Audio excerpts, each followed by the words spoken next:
NTRCA এমপিভুক্ত শিক্ষা প্রতিষ্ঠানের শিক্ষকদের শূন্যপদের চাহিদা চেয়ে নির্দেশনা দিয়েছেন।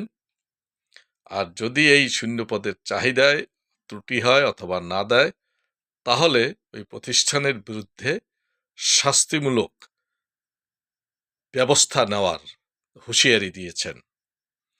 এখানে কথা শুধু এটুকুই নয়, শূন্যপদের চাহিদা ছাড়াও আরও কথা আছে। অর্থাৎ শোনা যাচ্ছে বা আমরা জানি, বিভিন্ন প্রতিষ্ঠানে শূন্যপদের চাহিদা না দিয়ে ওইসব পদের জন্য প্রতিষ্ঠান শিক্ষক নিয়োগ দিচ্ছে এবং সেই শিক্ষক নিয়োগ এনটিআরসি এর সনদবিহীন শিক্ষকদেরকে নিয়োগ দিচ্ছে। এখন এখানে প্রশ্ন হলো, এনটিআরসি এর অনেক জিনিস অজানা, প্রতিষ্ঠানও ভুল করছে, এনটিআরসিও ভুল করছে। আমরা জানি সারা দেশে 37,000 এই বেসরকারি শিক্ষা প্রতিষ্ঠান আছে, এর মধ্যে 30,000-এর মতো এমপিওভুক্ত, আর বাকিটা এমপিও বিহীন। তারা পাঠদানের অনুমতি অথবা স্বীকৃতি নিয়ে তারা প্রতিষ্ঠান পরিচালনা করছেন। এখন যে সমস্ত শিক্ষা প্রতিষ্ঠান পাঠদানের অনুমতি আছে অথবা স্বীকৃতি আছে কিন্তু এমপিও নেই, ওইসব প্রতিষ্ঠানে এনটিআরসি এর থেকে সুপারিশপ্রাপ্ত শিক্ষক পাওয়া যায় না। তারা বাধ্য হয়ে শিক্ষক নিয়োগ দিচ্ছেন, সেখানে এনটিআরসি সনদধারীও আছে, সনদ নেই এমনও আছে। আবার এমপিভুক্ত বিভিন্ন শিক্ষা প্রতিষ্ঠানে শূন্যপদ যখন থাকে, শূন্যপদ পূরণে অনেক সময় দেখা যায় অনেক সময় লাগে, 1-1.5 বছর লাগে। অথবা একজন শিক্ষক এনটিআরসি থেকে এখানে যোগদান করলো, যোগদান করার পরে তিনি 3 মাস, 1-2 মাস বা 6 মাস পরে তিনি অন্যত্র আবার অন্য চাকরিতে যান। অর্থাৎ তিনি কোনো সরকারি বা ভালো চাকরি পেলে তিনি সেখানে যান, সেখানে শূন্যপদ হয়। বাধ্য হয়ে শিক্ষা প্রতিষ্ঠান এই সমস্ত শূন্যপদ পূরণের জন্য খণ্ডকালীন বা বিভিন্নভাবে শিক্ষক তারা নেন, এবং সেই শিক্ষক হতে পারে এনটিআরসি এর সনদধারী অথবা এনটিআরসি এর সনদবিহীন। এখন এখানে এই শিক্ষা প্রতিষ্ঠানগুলোর কি আছে, এখানে তারা কি করতে পারেন? আমি যতদূর জানি, শিক্ষা প্রতিষ্ঠানের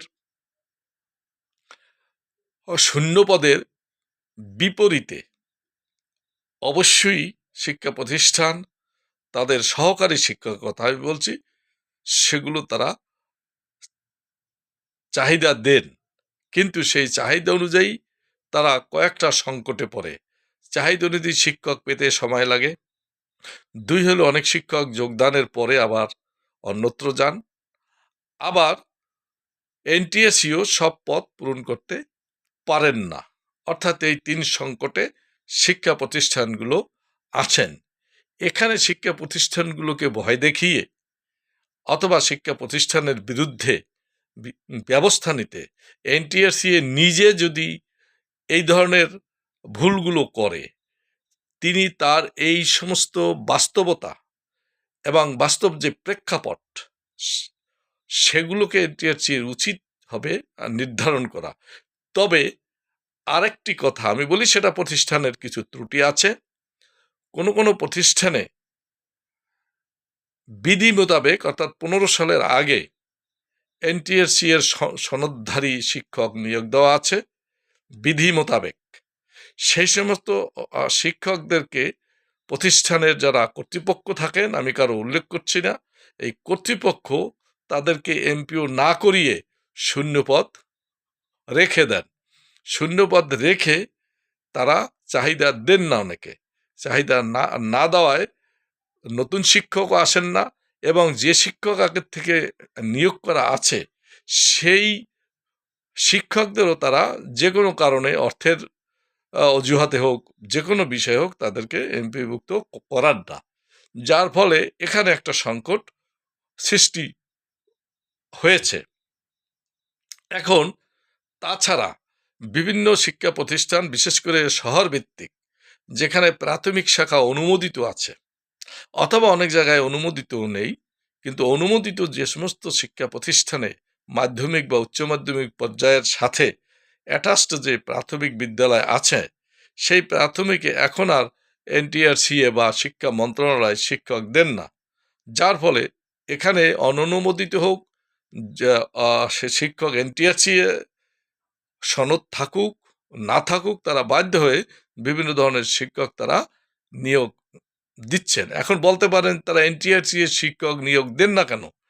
এখানে এনটিআরসি এর নিজেই তো গতবার প্রায় 1 লক্ষের মতো শূন্য পদের যে শিক্ষক চেয়ে তারা সেখানে 40,000-এর মতো শিক্ষক তারা পেয়েছেন, যাদেরকে নিয়োগ দেওয়া হয়েছে।